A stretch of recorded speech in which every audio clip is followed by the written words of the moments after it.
గత వైఎస్ఆర్సీపీ ప్రభుత్వ వైద్య రంగంలో విప్లవాత్మకమైన మార్పులను తీసుకొచ్చింది. పేదవాడికి మెరుగైన వైద్యం అందాలనే లక్ష్యంతో ఆరోగ్యశ్రీని బలోపేతం చేసింది. ప్రభుత్వ ఆసుపత్రిలో మౌలిక వసతులను కల్పించింది. గత ప్రభుత్వం తీసుకువచ్చిన సంస్కరణలతో నెల్లూరులో ప్రభుత్వ ఆసుపత్రి రూపురేఖలు మారాయి. కానీ ఇప్పుడు పరిస్థితి అందుకు భిన్నంగా మారింది. ప్రభుత్వం మారగానే పెద్ద ఆసుపత్రికి జబ్బు చేసింది. సూపర్ స్పెషాలిటీ సేవలకు మంగళం పాడింది కూటమి ప్రభుత్వం. సుమారు 100 ఎకరాల విస్తీర్ణంలో ఉంది నెల్లూరు ప్రభుత్వ ఆసుపత్రి. 850 పడకల సామర్థ్యం ఉన్న ఈ ఆసుపత్రికి రోజుకు 1000 పైనే ఓపీలు రిజిస్టర్ అవుతాయి. స్థానికంగా ఉండేవాళ్లే కాకుండా చుట్టుపక్కల గ్రామాల నుంచి వచ్చే పేదలకు పెద్ద దిక్కు ఈ ఆసుపత్రే.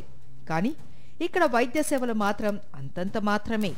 పేరులో మాత్రమే సూపర్ స్పెషాలిటీ ఉంటుంది, కానీ సేవలు మాత్రం అందుబాటులో ఉండవు.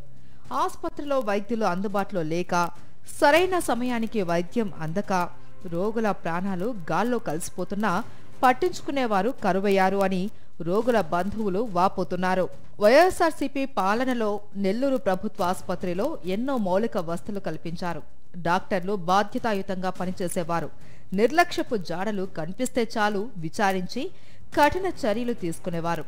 కూటమి ప్రభుత్వం వచ్చాక ఆ పరిస్థితి లేకపోవడంతో కొందరు డాక్టర్లు రోగులకు అందుబాటులో ఉండటం లేదు అనే విమర్శలు వెల్లువెత్తుతున్నాయి. Cardiology, cardiothoracic, nephrology, neurology, gastroenterology, plastic surgery ఇలాంటి అధునాతన వైద్య సేవలు, పరికరాలను రోగులకు అందుబాటులోకి తీసుకురావాలి అని గత ప్రభుత్వం భావించింది. అందుకు తగ్గట్లుగానే భవనాన్ని నిర్మించింది.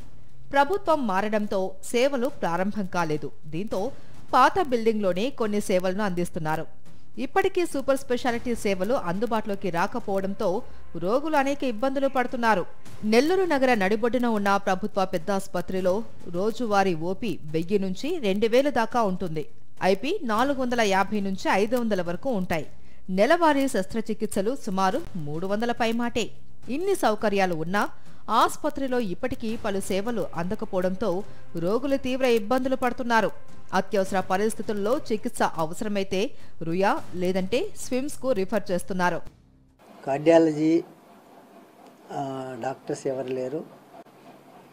తర్వాత నెఫ్రాలజీలో ఎవరు లేరు. ఎండోక్రైనాలజీ లేరు. తర్వాత గ్యాస్ట్రోఎంట్రాలజీ ఈ డిపార్ట్మెంట్స్లో మనకు స్పెషలిస్టులు ఎవరు ఇంకా జాయిన్ కాలేదు.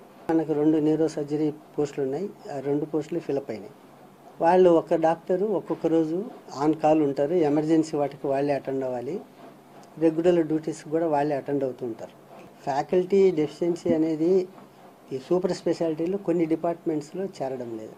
కార్డియాలజీలో ఎవరు జాయిన్ కాలే. ఇక్కడ నెఫ్రాలజీ, న్యూరాలజీ సమస్యలకు విభాగాలే లేవు. ప్రధానంగా వచ్చే రోగుల్లో ఎక్కువ మంది ఈ సమస్యలతోనే వస్తుండగా మరో ఆసుపత్రికి వెళ్లాలి అని డాక్టర్లు రిఫర్ చేస్తున్నారు. గోల్డెన్ అవర్లో వచ్చే రోగులకు కూడా సరైన వైద్యం అందించలేని దౌర్భాగ్య స్థితిలో ప్రభుత్వ ఆసుపత్రి ఉంది. సూపర్ స్పెషాలిటీ వైద్య సేవలు అవసరమని ప్రభుత్వానికి లేఖలు రాసినా ఫలితం లేదనే విమర్శలు వినిపిస్తున్నాయి. ఇప్పటికైనా కూటమి ప్రభుత్వం నిద్ర వదిలి పెద్దాసుపత్రిపై పెద్ద మనసు చేసుకొని పేదలకు సకాలంలో వైద్యం అందించాలి అని ప్రజలు కోరుతున్నారు.